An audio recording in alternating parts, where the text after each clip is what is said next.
Since we started looking at the stars, we have always wondered if we are the only civilization in the universe, or perhaps there are others older or wiser that have already detected us. As our technology increases, we detect more planets, more ancient galaxies. Our knowledge is increasing so much in recent decades that it is reasonable to believe that there are more advanced races that emerged before us. Immerse yourself in this exciting journey that will reveal the secrets of the most recent research on the longevity of ancient civilizations. And pay attention, because in the end you are going to learn about a very important scientific study on this topic that has personally impacted me and that gives us an idea of what may be happening in the universe. Carl Sagan, a renowned astronomer, made us reflect on the fate of civilizations through his fascinating writings and the iconic Cosmos series broadcast in 1980. Sagan raised the intriguing question about the longevity of civilizations, questioning whether others could be a part, or even surpass ourselves in technology. To find out, he focused on the search for radio signals as a method of communication with extraterrestrial civilizations. A civilization that can send signals was considered a technical civilization that can communicate and has evolved. We are a technical civilization that is only about 100 years old since the discovery of radio that is sending signals into space. And what are 100 years on the vast stage of the cosmos? If extraterrestrial civilizations were a little more advanced than us, they would have far superior technology that would seem like magic. If they were a little more backward, they would not have any type of technology based on electromagnetic waves and would possibly be pre-industrial or prehistoric and would be undetectable. As a civilization, we are in technological childhood that is just taking its first steps into adolescence. And as restless children, we want to know where everyone is. There are other kids out there about to take the step into technological adolescence. We have to consider this new approach and understand where we are at this moment, and that the time factor in such a huge universe is decisive. In such a large cosmos, it is practically impossible to find a civilization that is at a level similar to ours and that is close enough to initiate contact. The search for radio signals was considered universal for a time, thinking that any civilization would communicate in this way, no matter how high its level. Only a century after radio waves, we have seen that there is a transition to new technologies such as fiber, laser, and developing projects such as quantum communications using coding systems. Due to our development, we are considering other ways to find aliens. We are no longer talking only about radio, but about biosignatures and technosignatures, atmospheric gases on other planets, and also thermal emission of possible polluting gases, habitable exomoons, and along etc. The panorama in a few decades has expanded enormously.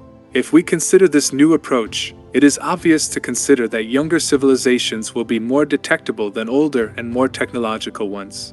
After all, an advanced civilization can have more efficient technologies that allow them to hide and not emit signals into space. Its emissions would be so weak that no infrared telescope would be sensitive to its presence, just as we can photograph fauna without being detected. Young civilizations, like any adolescent child, can be reckless, active, and would begin to use any technique in order to advance, causing an industrial revolution, polluting the atmosphere without worrying about the planet. It is possible to find a civilization at a level similar to ours. Let's just say about 100 years above or below us. Due to the range that our instruments can reach, it is reasonable to think that we can only find civilizations that are at a level similar to ours, or perhaps about 100 or 200 years above.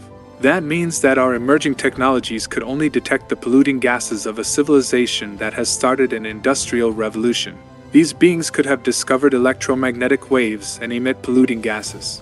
Many believe that NASA has already found intelligent life with the James Webb Telescope, that they are hiding it until they are sure. I honestly don't believe it, but let's consider this imaginary scenario.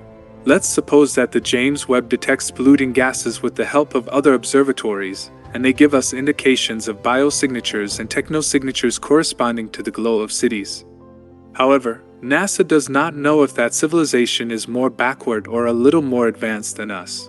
We should try to establish contact if they are more advanced than us, or we should consider them a potential threat. On the other hand, if they are less developed, we could take the opportunity to establish a friendly relationship from the beginning. This dilemma leads us to reflect on our position in this cosmic scenario. To address these questions, we have the study of Dr. Adam Frank. David Keeping and Professor Khalif Shah of Cornell University, who propose a mathematical model that establishes that there is inequality of contacts and that the first contact will probably be with an older civilization and advanced. The oldest intelligences may be rare, but they contribute disproportionately to first contacts, and the most advanced civilization will always find the most backward. Since we are new to the cosmic panorama, it does not matter what we do, because the most advanced civilization will find us before we find them, since they have more means at their disposal to observe us. And here comes something disturbing that Carl Sagan said: space wars are unlikely in the meeting of two civilizations in the universe. One of them will be much more advanced than the other. There would be no competition. It means that they would be so superior both morally and technologically that there would not even be a need for a first contact. The only thing that would cause them curiosity is to observe us as strange, beautiful creatures so different from them.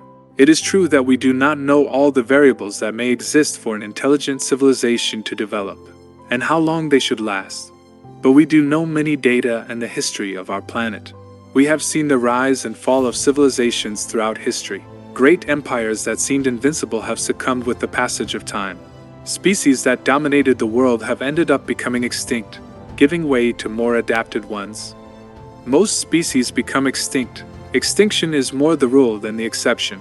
So based on this observation, there may be an exponential distribution of technological extraterrestrial civilizations. In simpler terms, this implies that most civilizations have a short life.